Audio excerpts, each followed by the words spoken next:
জবাব দাও। আরজি করের দোষীদের ফাঁসি হলো না কেন? বিজেপি জবাব দাও। এই রক্তক্ষয়ী বিজেপি দেশ থেকে দূরাত। এই নারকীয় ঘটনার বিরুদ্ধে যারা প্রতিবাদ করেনি এই সমস্ত বিজেপি সরকার দেশ থেকে দূরাত। এই দোষীদের ফাঁসি দেওয়ার পিছনে যারা আড়াল করছে বিজেপি সরকার দূরাত। আরজি কর কাণ্ডের বিচার হয়নি কেন? বিজেপি জবাব দাও। আরজি কর কাণ্ডের বিজেপি তুমি জবাব দাও। বন্দে মাতরম, তৃণমূল কংগ্রেস জবাব, মমতা ব্যানার্জি জবাব, এই গণেশ মন্ডল জবাব। এই আরজি কর কাণ্ডের বিচার পাইনি কেন? বিজেপি জবাব দাও। আরজি কর কাণ্ডের দোষীদের ফাঁসি হলো না কেন? সিবিআই জবাব দাও। দেখুন বন্ধুরা, যে ভিডিওটা আমরা দেখতে পাচ্ছি স্ক্রিনে চলছে, সেখানে দেখুন যে টিএমসি থেকে যে র্যালি বার করেছে, সেখানে বলা হচ্ছে যে সিবিআই নাকি এই কাজটা করতে পারছে না, তাই না কোর্ট থেকে ফাঁসি দেওয়া হয়, কোর্ট থেকে ফাঁসির রায়টা দেওয়া হয়, সে সমস্ত এদের জানতে হবে। এরা জানে না। এরা বিধায়ক এমএলএ যারা আছে টিএমসি, তারা এদেরকে টাকা দিয়ে নিয়ে এসেছে, চলো জয় করতে হবে, জয়হীন করতে হবে, টিএমসি জয়হীন করতে হবে। তার জন্য তারা চলে এসেছে ডিম ভাত খাওয়ার লোভের জন্য। দেখুন র্যালিটা দেখতে পাচ্ছি আমরা, যে র্যালিটা চলছে আমাদের স্ক্রিনে এসে দেখুন। আরে যারা র্যালি করছে তাদের স্বাভাবিক বুদ্ধিটা নেই যে সেখান থেকে বিজেপি বা সিবিআই কিন্তু এই ফাঁসি দিতে পারে না। প্রথমে আমাদের আরজি করের কেসটা যে প্রথমে হয়েছিল, সেটা কিন্তু প্রথমে 5 দিন আমাদের ওয়েস্ট বেঙ্গল পুলিশ কিন্তু এই এভিডেন্সগুলো নিয়েছিল। এবং পাচ্ছি যে সিবিআই জবাব দাও। সিবিআই জবাবটা দেবে কোথা থেকে? যখন সিবিআই এই কেসটা হ্যান্ডেল শুরু করেছে, তখন কিন্তু অলরেডি 5 দিন হয়ে গেছে, এটা কিন্তু আমরা সবাই জানি ভালো করে। এবং আরজি করের পেছনে আছে কিন্তু কলকাতা হাইকোর্ট, তার সাথে এখন যুক্ত হয়েছে সুপ্রিম কোর্ট, দেশের সর্বোচ্চ আদালত যাকে আমরা সুপ্রিম কোর্ট বলি। সেই সুপ্রিম কোর্টে কিন্তু নজরদারিতে এই তিলোত্তমার কেস কিন্তু চলছে আমাদের ওয়েস্ট বেঙ্গলে। সেখানে দাঁড়িয়ে দেখুন এদের যে লোকগুলো ওই জবাব দাও, বিজেপি দূর হাটো, সিবিআই দূর হাটো, সিবিআই কেন এখন পর্যন্ত রায় দিতে পারলো না?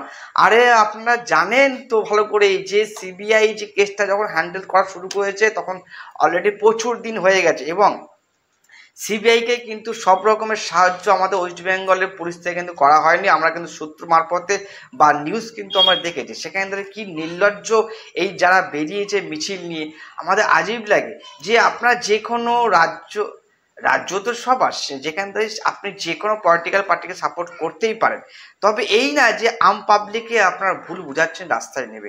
সেটা কিন্তু খুব নিন্দনীয় ঘটনা আমাদের চোখে মনে হচ্ছে।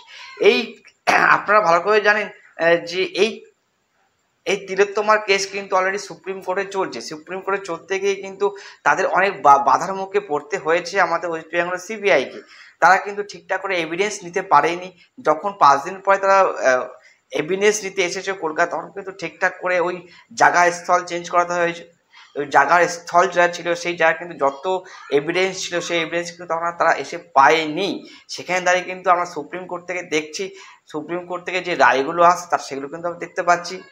5 তারিখ কিন্তু হিয়ারিং আছে এই কেসের জন্য। সেই জানি না সে আবার কি ডেট দেবে। দিনের পর দিন কিন্তু আমরা জানি যে এর রায় পাওয়া কিন্তু খুব টাফ জিনিস। এই রায় কিন্তু আসবে কিনা ইন ফিউচার, এটা কিন্তু বড় কোশ্চেনের মধ্যে পড়ে গেছে।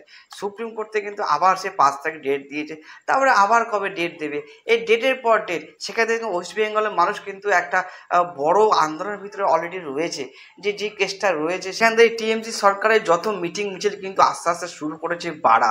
এবার দেখুন গ্রামে গঞ্জে এরা কিন্তু আস্তে আস্তে মানুষকে ভুল বোঝাবে যে এখানে বিজেপি সরকার, এখানে সিবিআই কিছু করতে পারে না। কিন্তু এটা তারা একবার জন্য বলবে না যে তারা করবার পেছনে যে আমাদের ওয়েস্ট বেঙ্গল সরকারের যে একটা রিপোর্ট থাকে, যে ওয়েস্ট বেঙ্গল সরকার থেকে যে পুলিশ যারা প্রথম চান্স থেকে আর্জি করে যে এভিডেন্সগুলো পেয়েছো, সেই ঠিকঠাক করে এভিডেন্সগুলো তারা কিন্তু যদি নিত, আজকে কিন্তু এই তিলোত্তমার কেসের কিন্তু সুরাহা খুব তাড়াতাড়ি সুপ্রিম কোর্ট করতে পারত। এটা কিন্তু টিএম সরকার থেকে একবারও এই কথাটা বলবে না।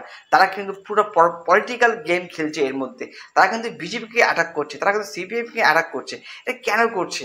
আরে ভাই, আমরা দেখতে পাচ্ছি যে তোমরা আমরা দেখতে পাচ্ছি যে সুপ্রিম কোর্ট কিন্তু যত তাড়াতাড়ি সম্ভব চেষ্টা করছে এই কেসটা যত তাড়াতাড়ি সলভ করার, কিন্তু তাদের হাতে এভিডেন্স কিন্তু নেই। বারবার কিন্তু আমরা একটা কথা জানাচ্ছি সবার সামনে, হতে পারে আপনার সিপিএম করেন, হতে পারে আপনার বিজেপি করেন, করতে পারেন, এখানে সবার আলাদা আলাদা মতামত থাকতেই পারে।